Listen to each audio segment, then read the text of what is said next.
பெண்களுக்கு மத்திய அரசு வழங்கிய குட் நியூஸ். PMAY திட்டம் குறித்த அறிவிப்பு. ஒவ்வொரு மாநிலத்திற்கும் எத்தனை வீடுகள் ஒதுக்கப்பட்டுள்ளன என்ற விவரங்களை அமைச்சர் கூறினார். பிரதான் மந்திரி ஆவாஸ் யோஜனா ஏழைகளுக்கு ஒரு முக்கிய திட்டமாக மாறியுள்ளது. இந்த திட்டம் கடன் வாங்குபவர்களுக்கு வீடுகளை வாங்குவதற்கும் கட்டுவதற்கும் வட்டியில் சலுகை அளிக்கிறது. நகர்ப்புறம் மற்றும் கிராமப்புறங்களில் வசிக்கும் மக்கள் மிக குறைந்த செலவில் சொந்த வீடுகளை கட்டலாம். சமீபத்தில் 2024-25 பட்ஜெட்டில் PMAY திட்டத்திற்கு ரூபாய் 10 லட்சம் கோடி ஒதுக்கீடு செய்ய முன்மொழி பட்டது. ஆனால் தற்போது வரை பிரதமர் ஆவாஸ் யோஜனா நகர்ப்புற திட்டத்தின் கீழ் 89 லட்சத்திற்கும் அதிகமான வீடுகள் பெண்களுக்கு ஒதுக்கப்பட்டுள்ளன என்று மத்திய வீட்டு வசதி மற்றும் நகர்ப்புற மேம்பாட்டு அமைச்சர் டோகன் சாஹி ராஜ்யசபாவில் தெரிவித்தார். நாடாளுமன்ற உறுப்பினர் ஒருவர் எழுப்பிய கேள்விக்கு மத்திய அமைச்சர் பதிலளித்திருந்தார். PMAY நகர்ப்புற திட்டத்தின் பயனாளிகள் பற்றி பிரதான் மந்திரி ஆவாஸ் யோஜனா திட்டத்தின் கீழ் கட்டப்பட்ட வீடுகள் யாருடைய பெயரில் உள்ளன என்பதை கண்டறிய மாநிலங்கள், யூனியன் பிரதேசங்கள் மற்றும் முதன்மை கடன் நிறுவனங்கள் ஆகியவற்றிலிருந்து தகவல் சேகரிக்கப்பட்டுள்ளதாக கூறப்படுகிறது. அடுத்த தகவலின்படி 16.79 லட்சம் வீடுகள்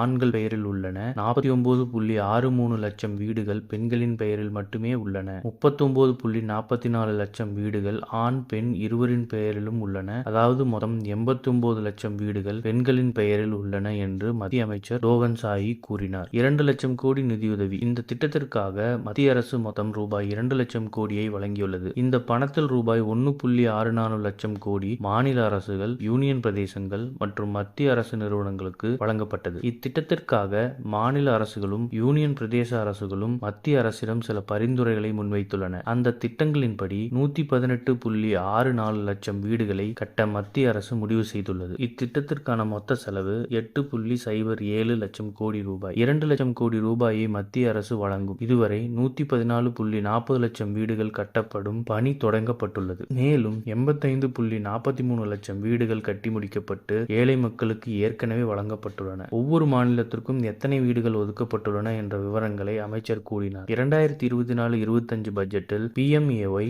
அர்பன் 2.0 திட்டம் நகரங்களில் வசிக்கும் 1 கோடி குடும்பங்களுக்கு வீடுகள் கட்ட முடிவு செய்யப்பட்டுள்ளது. இத்திட்டத்திற்கு மொத்தம் ரூபாய் 10 லட்சம் கோடி செலவிட முடிவு செய்யப்பட்டுள்ளது. இதில் மத்திய அரசு ரூபாய் 2.20 லட்சம் கோடியை வழங்கும். இந்த கடன் இணைக்கப்பட்ட மானிய திட்டத்தின் மூலம் ஏழைகள் அனைவருக்கும் உறுதியான வீடு கட்டுவதுதான் பிரதமர் நரேந்திர மோடியின் நோக்கம். மோடி அரசின் மூலம் பெண்கள் ஏற்கனவே பல வழிகளில் பயனடைந்து வருகின்றனர். வீடுகள் விஷயத்திலும் பெண்கள் அதிக பலன் அடைவதாக சமீபத்திய தகவல்கள் தெரிவிக்கின்றன.